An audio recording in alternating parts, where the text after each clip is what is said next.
బంధువులు స్నేహితులు కోరుకుంటున్నారు. కళాశాలలో చదువుకునే విద్యార్థులంటే ఆటపాటలతో గడపాలనుకుంటారు. కొందరైతే చెడు వ్యసనాలతో విద్యను నిర్లక్ష్యం చేస్తుంటారు. విశాఖకు చెందిన ఓ కుర్రాడు మాత్రం సమాజానికి ఉపయోగపడే ప్రాజెక్టును రూపొందించాడు. భూగర్భ జలాల హెచ్చుతగ్గులు, వాటికి కారణాలు తెలియజేసే ఈ ప్రాజెక్టు తానా నిర్వహిస్తున్న విజ్ఞాన ప్రదర్శనకు ఎంపిక కావడం విశేషం.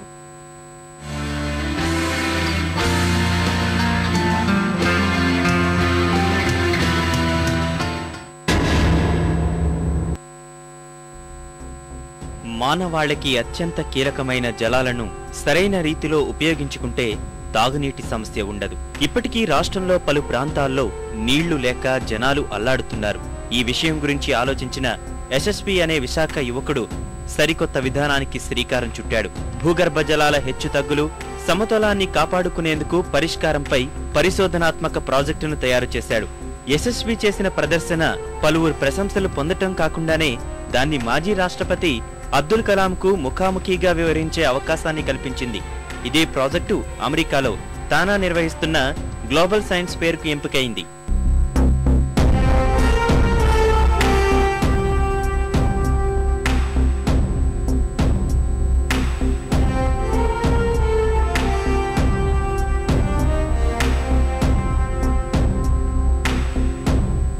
ఫ్లక్చువేషన్స్ ఆఫ్ వాటర్ టేబుల్ అనే ప్రాజెక్ట్ చేశాను. వైజాగ్లో భూగర్భ జలాలు ఎలా ఇంకుతున్నాయి అవన్నీ దాని మీద ప్రాజెక్ట్ చేశాను. తెలుగు అసోసియేషన్ నార్త్ అమెరికా వాళ్ళు కండక్ట్ చేసిన ప్రోగ్రాంలో నేను నా రీసెర్చ్ పంపించాను.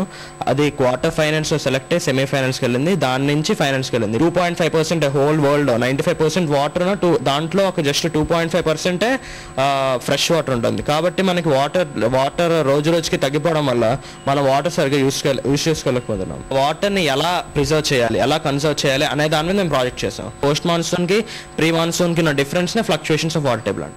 సుమారు 1000 మంది పాల్గొన్న ఈ పోటీలో ఫైనల్ కు ఎంపికైన 30 మందిలో ఎస్ఎస్పీ ఉన్నాడు. మే 25న టెక్సాస్ లో జరిగే ఫైనల్లో ప్రాజెక్ట్ వివరాలను ఎస్ఎస్పీ అందించనున్నాడు.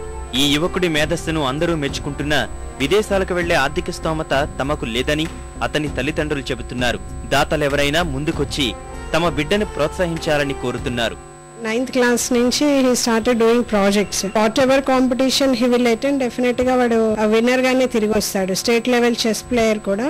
లోకల్ అవేర్నెస్ కానీ ఏదైనా సరే కంట్రీకి ఏదైనా చేయాలి ఇలాంటి ఇంట్రెస్ట్ అనేవి బేసిక్ గా వీడికి ఎక్కువ. ఇలాంటి స్టూడెంట్స్ అందరినీ స్పాన్సర్ చేయడానికి వాళ్ళు ఎంకరేజ్ చేస్తే ఇంకా బాగుంటుంది. భావితరాలకు ఉపయోగపడే ప్రాజెక్టులు చేస్తున్న తనలాంటి విద్యార్థులను ప్రభుత్వం ఆదుకోవాలని ఎస్ఎస్వి కోరుతున్నాడు. తనను ప్రోత్సహిస్తే దేశ గౌరవాన్ని ప్రపంచానికి చాటి చెబుతానంటున్నాడు.